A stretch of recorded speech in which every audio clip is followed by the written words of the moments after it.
Okay, it's 9 a.m. I'd like to call to order the September meeting of the Suffolk Historic Landmarks Commission.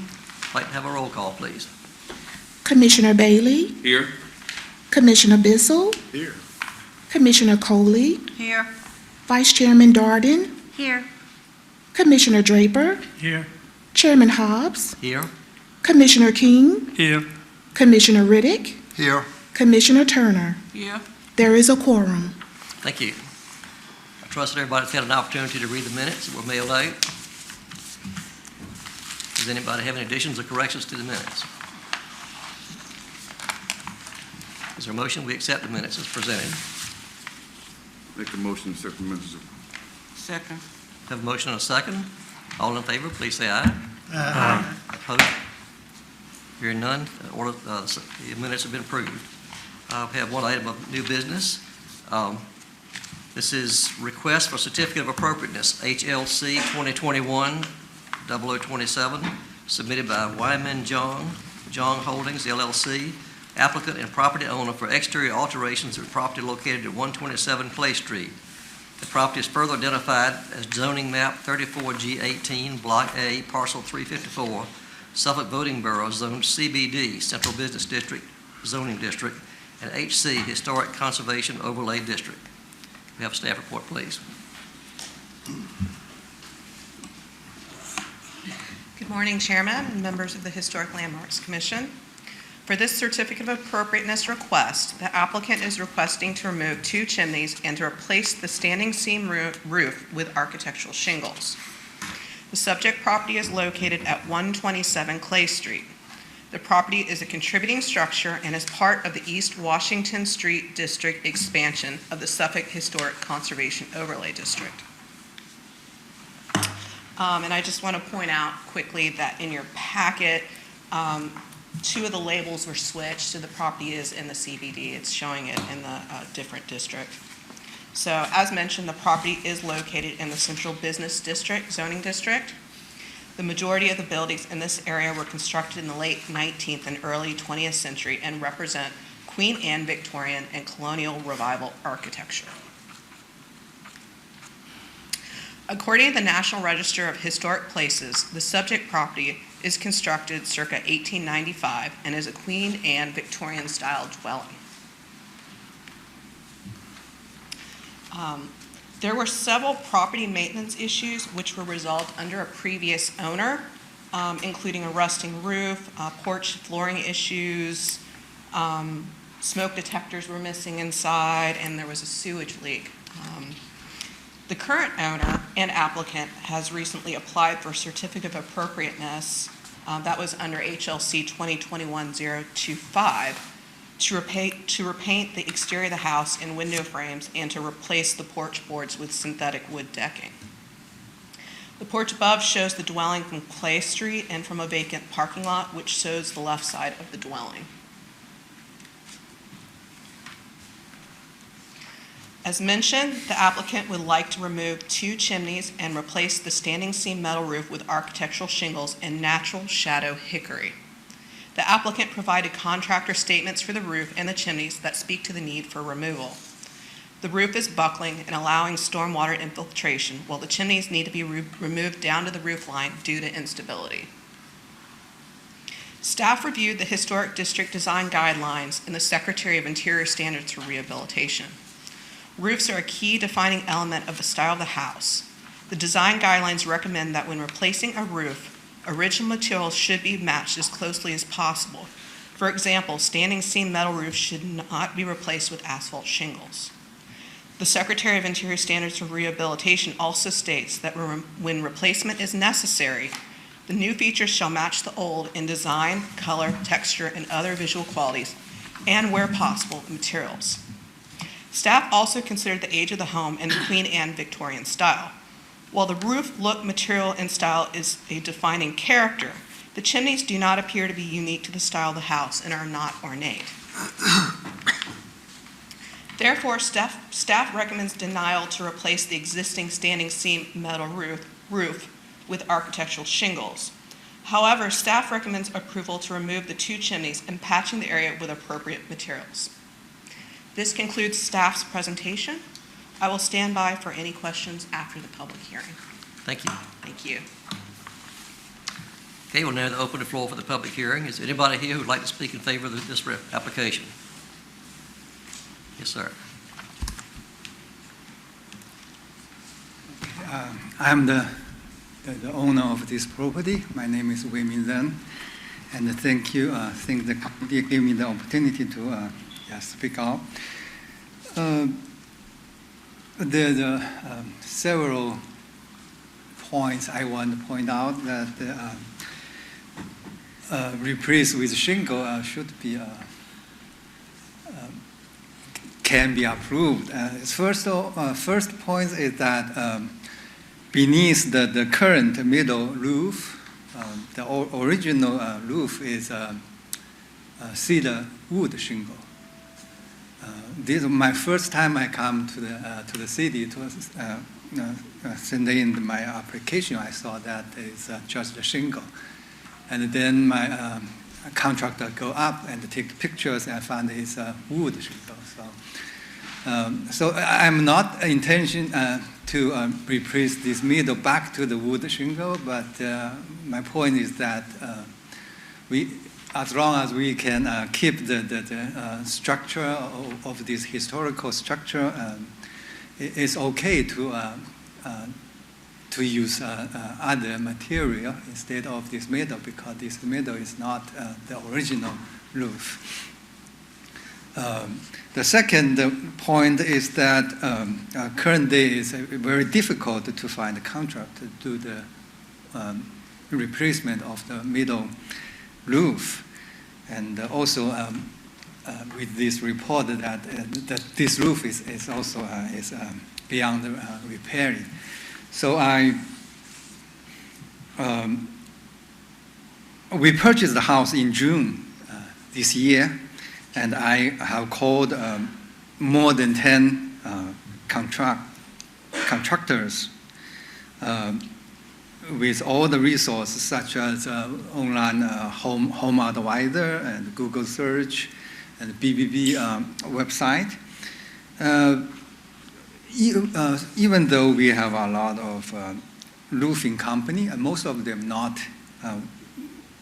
specialized in middle roof, and on all those specialized middle roof,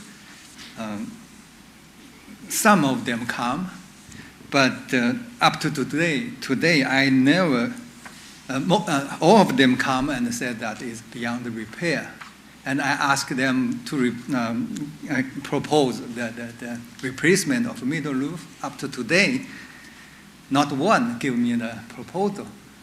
So probably is labor shortage. They are too busy, or I don't know what the reason. And in your report, it showed that the previous owner did a lot of work in 2019. Probably this contractor, current roofing company already have this kind of experience with the previous owner. I don't know why. So this is first is difficult to locate a company willing to do the job, and that the roof is true that beyond repair. And also, the next point is the cost. Replace the new. When I talked to the contractor, it's like more than the price I purchased the property. It's more than $60,000 to replace new roof, and also this as you saw from the report, this house has. Exterior and interior repairment needed to address. They are very cost a lot. For the exterior, for the porch repair, the contract the proposed the price is more than 50 to 60,000, and then the exterior siding repair, and then the backward I think in the structure report, the inside structure also need repair. So those costs is really a burden for me, for us, the investor. The house, yes, and I really want the committee consider all those difficulties for us to allow me to change our the roof material from metal to the shingle, because there are more contractors willing to do this job. And also the structure which the 506 contracting company provided is resemble to the original the structure, the roofing material for the wood shingle. So, and consider I passed by our Cray Street, come here. The Cray Street 222 is still on sale for several months, and across the street, Cray Street 219, there are big hole on the roof. I think this regulation or this limitation for the historical area probably increased the cost for the owner. So cost the house over there is like in a very dear condition. So if you can give us this relaxed environment, so we may willing to invest and repair for the house. So give this community even better improvement. Yeah. So overall, I really wish committee can consider my application and approve my application. Thank you. Thank you. Can I kind of play back what I've understood? I want to make sure I understood what you were saying, and let me just read back my notes that I took here, and you tell me if I'm correct in what all right. That you said that they've inspected your present roof, and it has metal, but it has wood shingles under it. Is that correct? Right. And you say that, and so. And that the metal and wood shingles are beyond repair according to your builder, your roofer. Right. Is that correct? Yes. Okay. And you said that you've had a difficult time finding a roofer who can do metal roofing. Was that for metal roofing? Is what you have? You said you've talked to some of them, but nobody came back with a price of replacing the metal roof. Yes. Is that what you said? You said there was some previous owner did a lot of work on the house in 2019, and I think you said that the cost, and I interpreted it to be the cost for a metal roof is $50,000 to $60,000. Is that what you were saying, or was that the cost of any roof? Metal roof. Metal roof, $50,000 to $60,000. Okay, and so your intention is that the architectural shingles will match the original wooden shingles. Yes. And that's your basis for asking for architectural shingles? Am I reading that correct? Yes. Okay, and finally, you mentioned that other buildings on Clay Street have bad roofs in bad repair. They're in bad condition. Yeah, there's bad condition. Probably because of cost or labor shortage. Okay, because of labor shortage. Yeah, I want make one more point is like my neighbor also have a shingle roof, so it should be okay for me to replace with shingle roof. Okay, thank you. Okay, thank you. Okay, does anyone else like to speak in favor of this application? Any opposed? If not, we'll close the public hearing on this item, and we'll open the floor for discussion among the commissioners. Any discussion? Well, just a little history on this. It was, the gentleman purchased it for $55,000, and he was aware it was in the historical district. So just to let you know, that was on the listing, and so it was very clear that it was in the historic district, which means he would have to abide by the historical guidelines. And that responsibility falls onto the buyer. Okay. Other comments, other thoughts? I think the gentleman who just presented himself stated that his neighbor stated neighbors have shingles.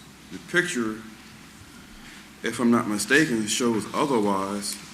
I was just there in the rain myself, 7 o'clock in the morning, to see whether, because the most conspicuous thing that stood out to me was the leaking of the roof. And I guess my concern would be if it's putting like the cart before the mule in the colloquialism, because if we're replacing, or if the gentleman's going to be replacing the shingles, and there's very conspicuous evidence of the eaves itself rotting, would you not, and you're a project contractor or whatever, could you elaborate on, would that be more or less backwards per se? Because the eaves themselves, and that's on page 404, you can see the pictures right there.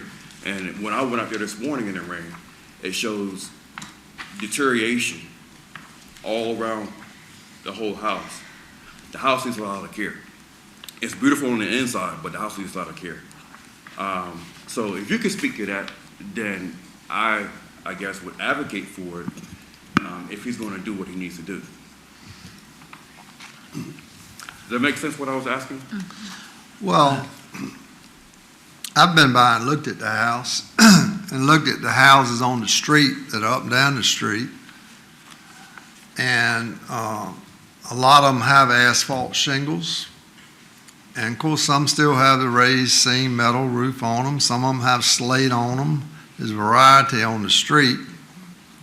This house in particular has asphalt shingles on the front porch right now. Doesn't have a raised seam metal roof on the front porch. And it's a difficult decision because in the past we have let people put asphalt shingles on roofs in different parts of the city. I think at a couple of meetings ago, we let somebody put asphalt shingles because they couldn't get some other kind of shingle.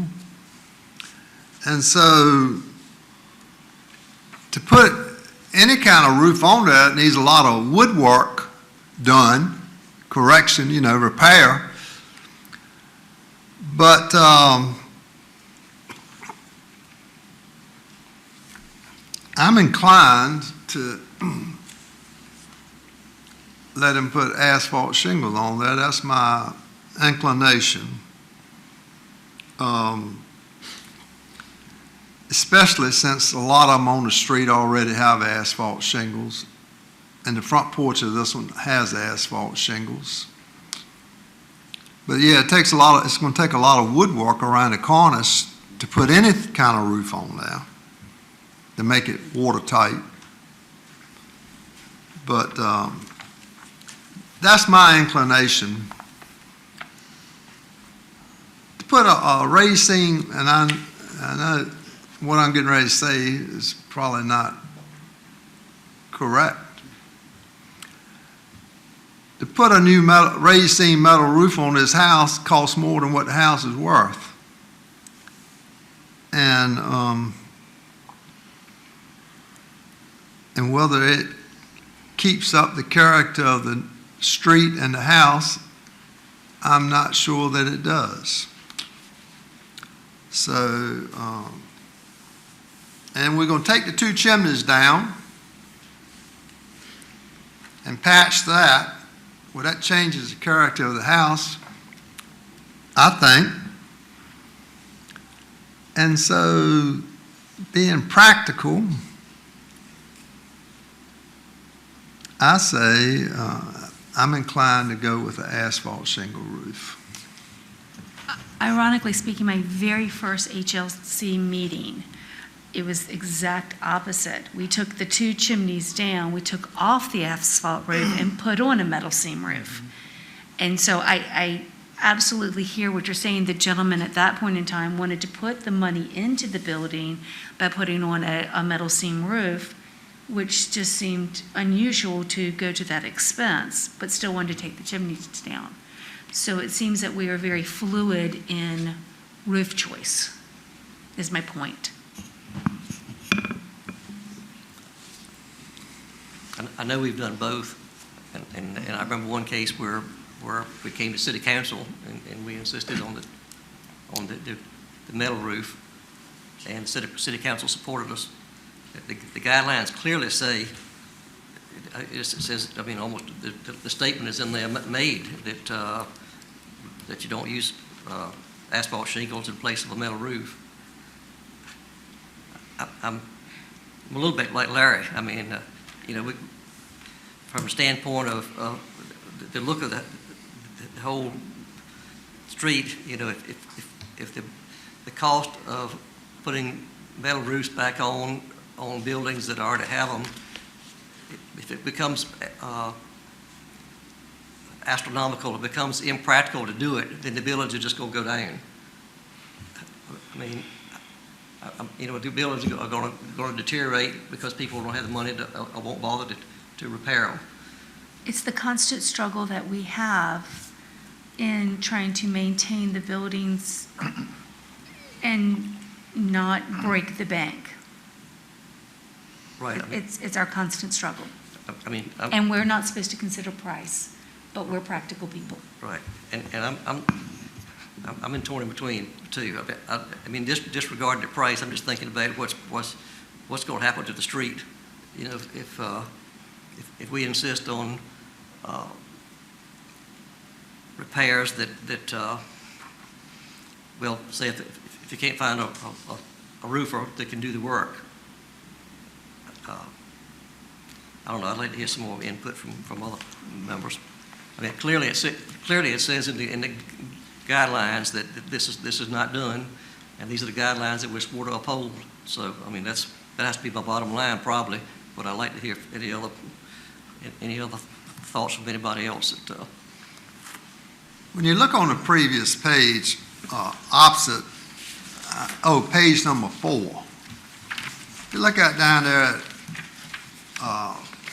I guess that's 1.7, traditional roofing materials such as standing seam metal are preferred over asphalt shingles, but are not required. And if every house, in my opinion, if every house on that street still had a standing seam metal roof, I'd be inclined to say this one should have one too. But when you ride down the street and half of them have asphalt shingle roofs, and we're going to alter the appearance on this one, I just, in my opinion, I just don't see why we're going to require this standing seam metal roof on this house. There are a few people out there who still put the standing seam metal roof on buildings. Most standing seam metal roofs put on today do not replicate the standing seam metal roof that's on this house. It's a different configuration of how they go on. To the average person wouldn't know the difference, but there are very few people out there today who put on standing seam metal roofs that look like this one, with the same seam configuration. And like I say, I'm inclined to go with asphalt shingles. Any other discussion?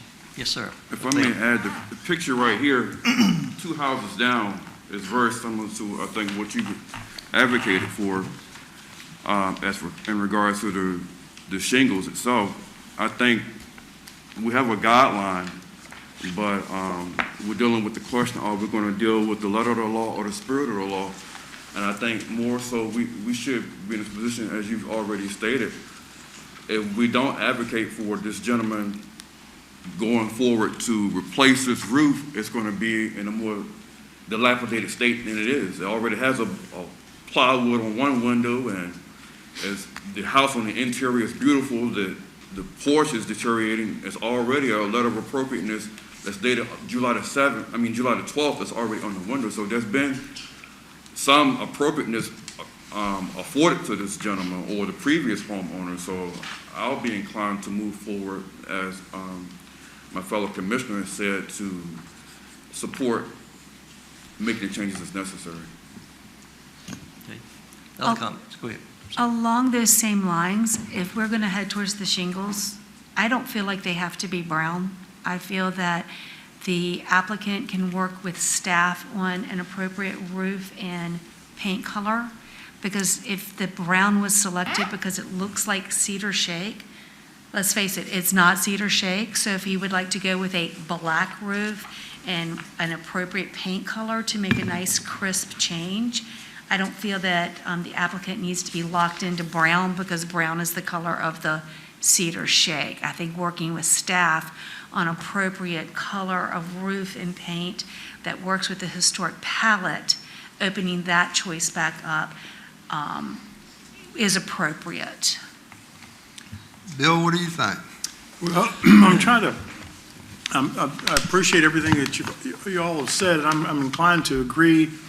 Looking at the report that came with this recommendation, there's a whole lot of structural, roof and structural members that need to be replaced, and could be some termite damage, water damage, a lot of framing expenses. And I'm thinking, from looking at the whole house, if you're trying to rebuild, rehabilitate the house to be habitable, then if you spend 3/4 of your budget on the roofing membrane and at the expense of structural repairs, and you shot yourself in the foot.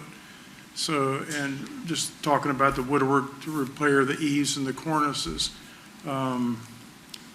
I'd be inclined to go with an asphalt shingle, an architectural shingle in lieu of standing seam, especially in light of the shakes being under the metal.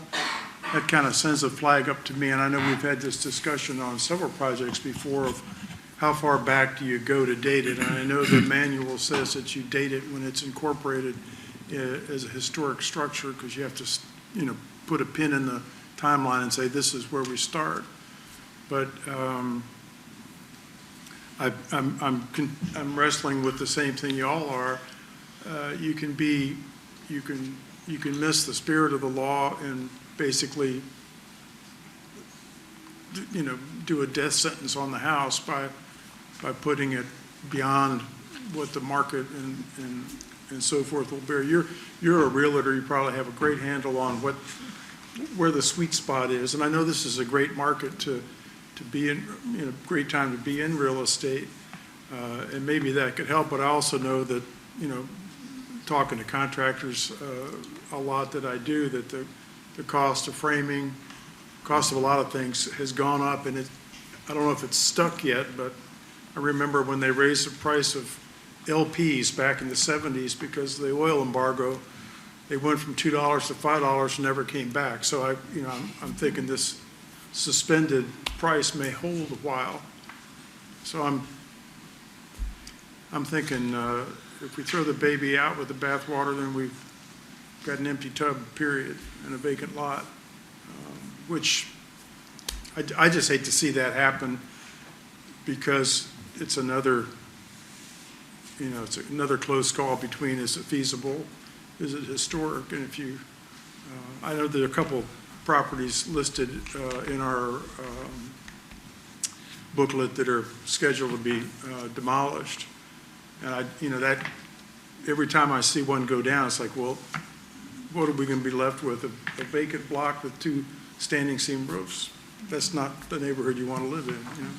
So anyway, everybody has an opinion. I just thought we have we have heard the cost of replacing a tin roof. We have not heard of a cost of replacing the shingle roof. Would you like to answer that? Mr. John? The cost is about 10,000. 10,000, that's what you said. I find that hard, but well. Yeah. I just had mine replaced. It seems a little on the low side. Okay. We just did it Other comments? this year. Comments, questions, thoughts?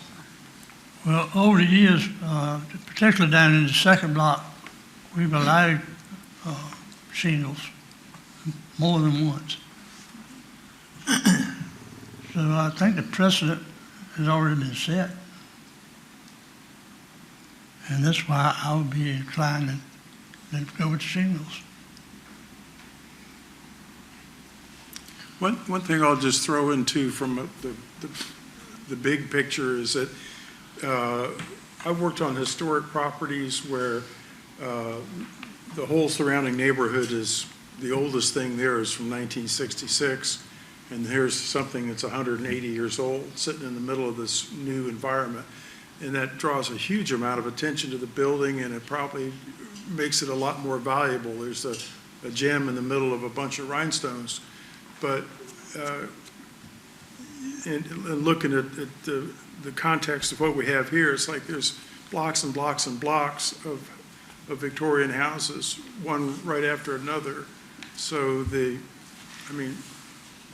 thinking of significance, if you have a third of those Victorian houses with asphalt shingles, and you put another asphalt shingle roof on, it's not like you've just completely obliterated the landscape and taken it up to the 21st century. So, just a context thing. Anybody like to make a motion? Make a motion that we allow the homeowner to move forward with accepting this certificate of appropriateness necessary for him to repair the roof and also to replace the chimneys as necessary. All right. I'm not sure I caught that completely. Did you catch it? I support making a motion for the homeowner to move forward. Okay. So the motion is then that we allow the homeowner to use the asphalt shingles according to his application Yes, sir. and remove the chimney? Yes, sir. Is that your, okay. We have a motion. Is there a second? Repeat what the motion is. You do it, not me. The motion, sir, is that we support the homeowner in replacing the roof and also doing the necessary work to the chimneys. And also to tear down the chimneys. Yeah. Yes, sir. Okay, so that's the motion. Yes, sir. All right, second it. You have a motion and a second. Further discussion? If not, we'll ask for a roll call vote, please. Commissioner Bailey, Yes. Commissioner Bissell, Yes. Commissioner Coley, Yes. Vice Chairman Darden, Yes. Commissioner Draper, Yes. Chairman Hobbs, Yes. Commissioner King, Yes. Commissioner Riddick, Yes. Commissioner Turner. Yes. The motion passes by a vote of 9-0. Thank you. We'll close the public hearing portion of the meeting. We ask now for an enforcement update, please.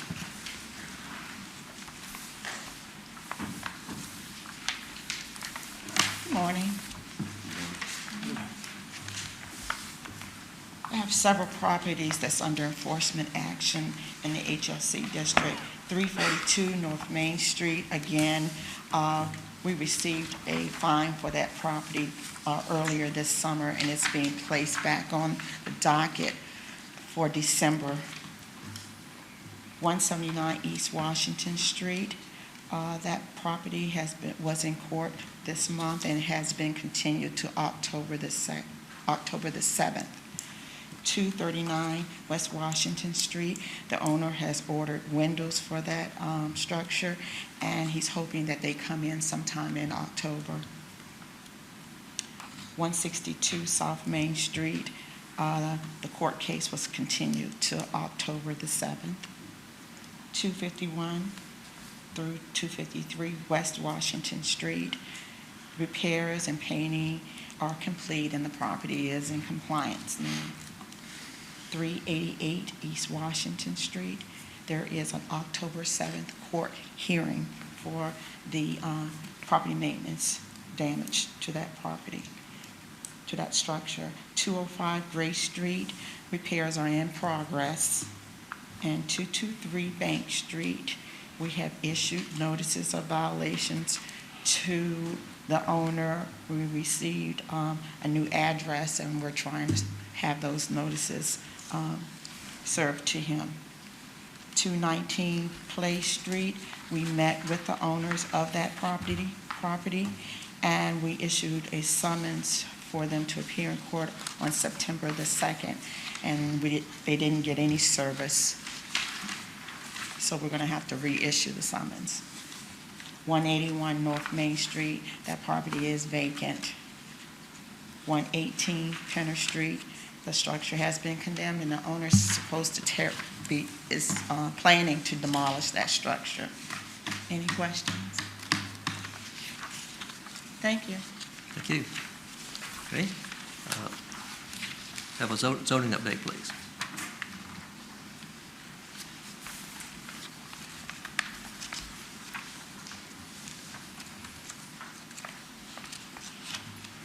Good morning. Zoning has the following properties under violation at this time. 302 Bank Street.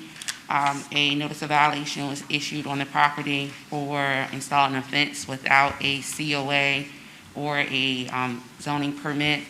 That one is currently under action. 351 North Main Street. This location is currently operating tire repair without obtaining a conditional use permit. We're working with the operator to submit a conditional use permit applications to move forward to Planning Commission and City Council. 201 East Washington Street. This property was operating a live entertainment establishment without a conditional use permit. We're also working with the applicant to submit an application for land use for Planning Commission and City Council review. 128 Brewer Avenue. This one was the removal of the lower brick wall without a COA. We're still working with the applicant to bring that property into compliance.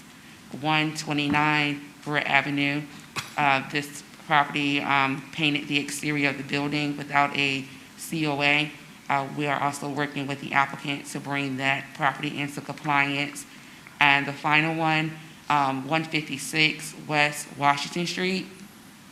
This property was issued a NOV for outdoor dining without a COA.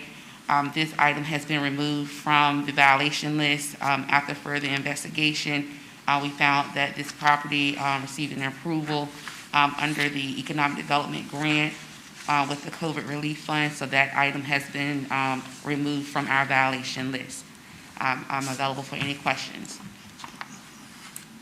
Thank you. Thank you. Okay. Any administrative approvals, please? Yes, I have one. That was HLC 2021-00030. That was at 351 North Main Street. That's the Quality Tire and Auto Care. They received a certificate of appropriateness to paint the exterior trim and add a wall sign. Thank you. Thank you. Okay, there being no further business, we'll declare the meeting adjourned. Thank y'all.